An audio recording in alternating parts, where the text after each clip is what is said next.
hajde, spakuni politike e Bashkimit Evropian.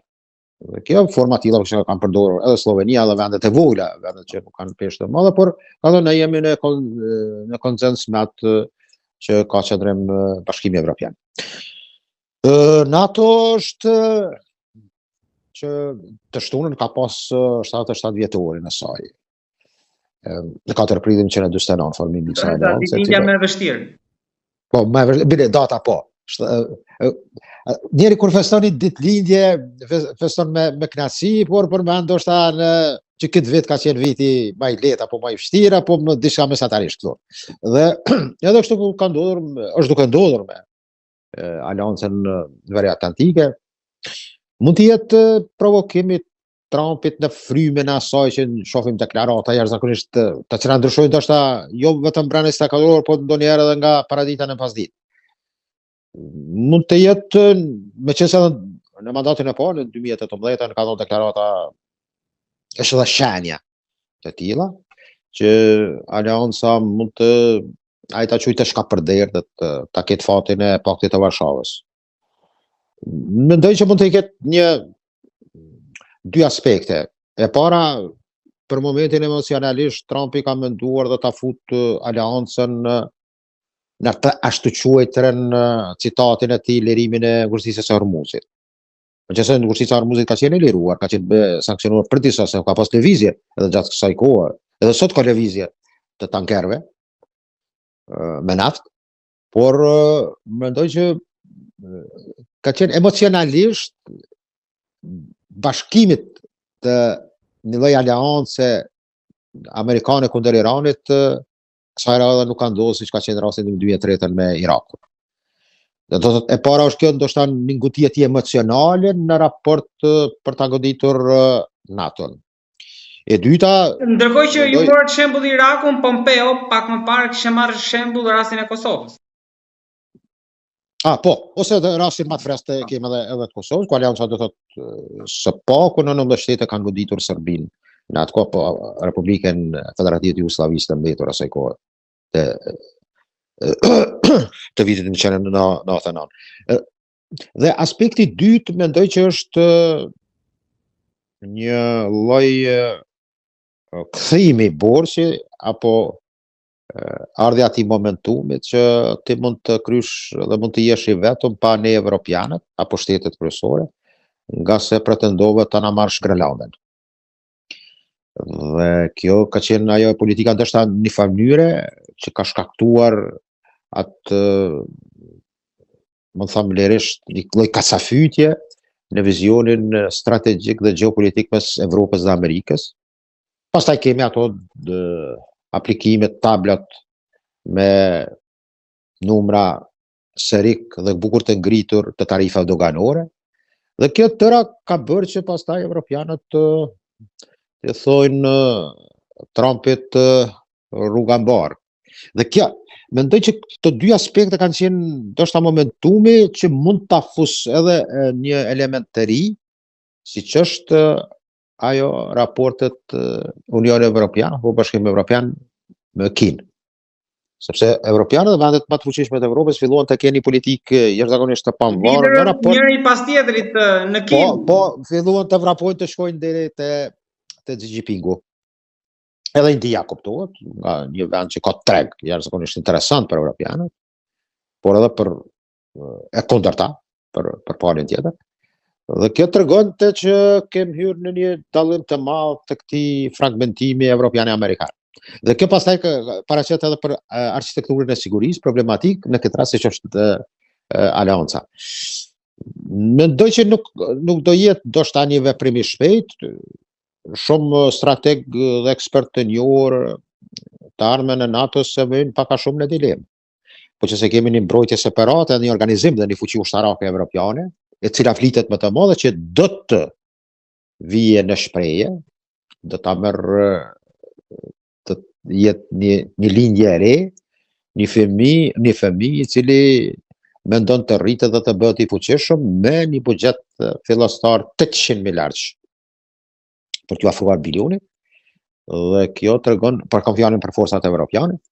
Por për momentin nuk pres ndoshta në afat të shkurt, mund të jetë një revansh i tillë që në marrëveshjen për Ukrainën të kemi prap plasaritje në vijë totalisht të kundërt amerikane me atë evropiane, bile një afrim ruso-amerikan për këtë çështje, po ndoshta edhe në konceptin e përgjithshëm të rendit të ri botëror, mund të kemi aleancë të çuditshme ruso-amerikane dhe evropiano-kineze, mund ndodh që mund ta kemi një formë të tillë, po apo e kam një lloj hipoteze që mund edhe të ndodhë kështu, por për momentin pasojat do jenë efektive. Nuk e besoj, amerikanët kanë dikun 3-4.000 trupa në pjesën Gjermani, Holand, Belgjik, pashtu në Poloni 20-25.000, në pjesë pastaj të baza në Rumani dhe Bullgari, dhe një 600 trupa në Bonstill në Kosovë.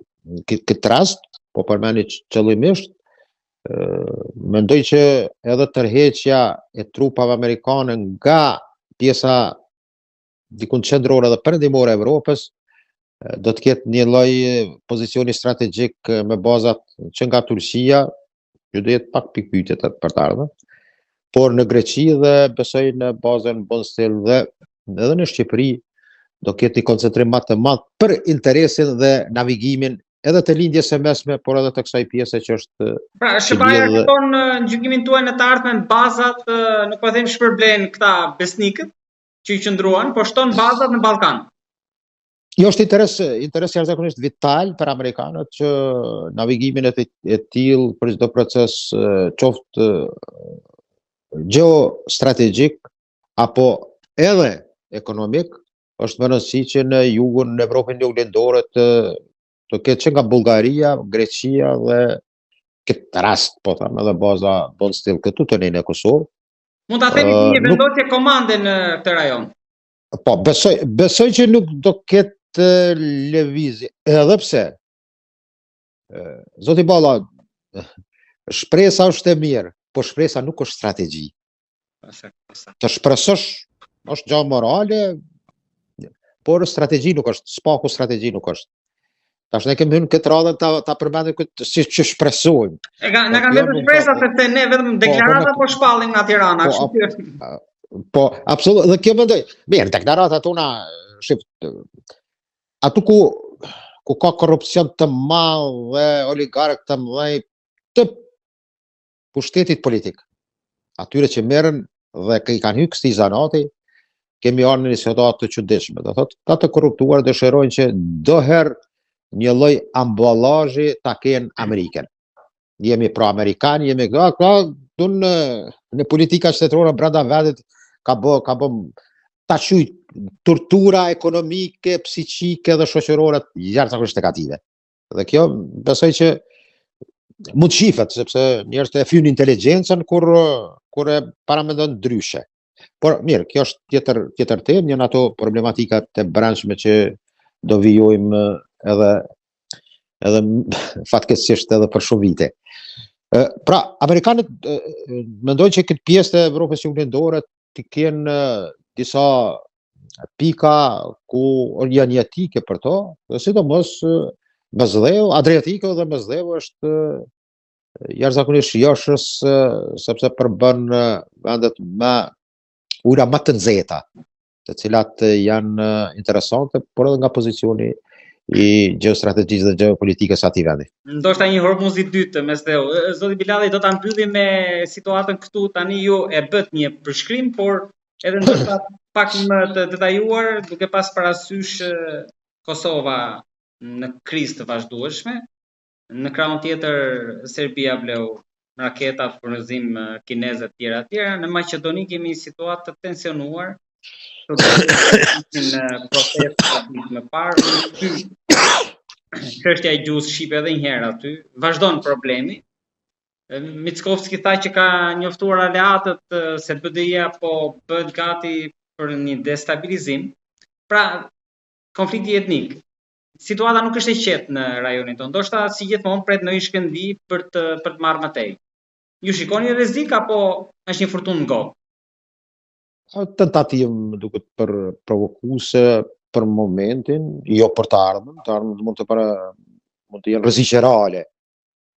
Po për momentin do thotë kemi një destabilizim të quaj kështu të xixave, të paralajmërimeve, që kemi nevojë për një konstrukt të ri në Ballkanin Perëndimor, kemi probleme me Bosnjën atje. Po Bosnja se Ndoshta një familjen, po duke ardhur poshtë, këta nga jugu, duke të Malizi, pjesa e gjendje në luginën e Preshevës së shqiptarëve, pastaj kanosit të Serbisë me provokime të ndryshme në rreth Kosovës, dhe ajo që përmendet ju tani si tash, pasi që përmenda Maqedoninë, gabimi më i madh është bërë që nga marrëveshja e Ohrit, fatkeqësisht politika dhe politikanët e papjekur, që se në këtë politikë të papjekur e kemi edhe ndonjëherë liderët të pjekur politikisht, kemi deficit edhe në Kosovë, në Shqipëri, por në Maqedoni ka qenë më shpërjer, është dashur të kërkohet federalizimi i Maqedonisë. Dhe kjo është gabimi ai hapi që ulshu, dhe tash do kem tentativë, sepse shqiptarët 25 minimalisht deri 32% përbëjnë popullatën. Po flas zyrtarisht, sepse unë mendoj që ka edhe më shumë, po flas dorë që mos të merr dikush për goje që thash një shifër që nuk është reale. Por do thot ta marrëm këtë përqindje zyrtare. 30% e shqiptarëve në Maqedoni, do thot dikun më pak se 1/3 e popullatës, dhe e drejta e tyre është që të kërkojnë në paritet, në ekuivalent me të drejtat e maqedonëve. Dhe kjo do gabimi më i madh. Ne kam një shkrim të gjatë vitin e kaluar se u dashte duket Maqedonia apo federalizimi i Maqedonisë domosdoshmëri. Është domosdoshmëri. Edhe sot ky koncept. Pra nuk ka të me kështu siç është pa federalizim. Jo, absolutisht, po jo, nuk mund të ekzistojë, nga se kemi ne që nga pjesa Kumanovës atje, gjysma e më tepër e territorit gjeografik të Maqedonisë është përbërë nga shqiptarët.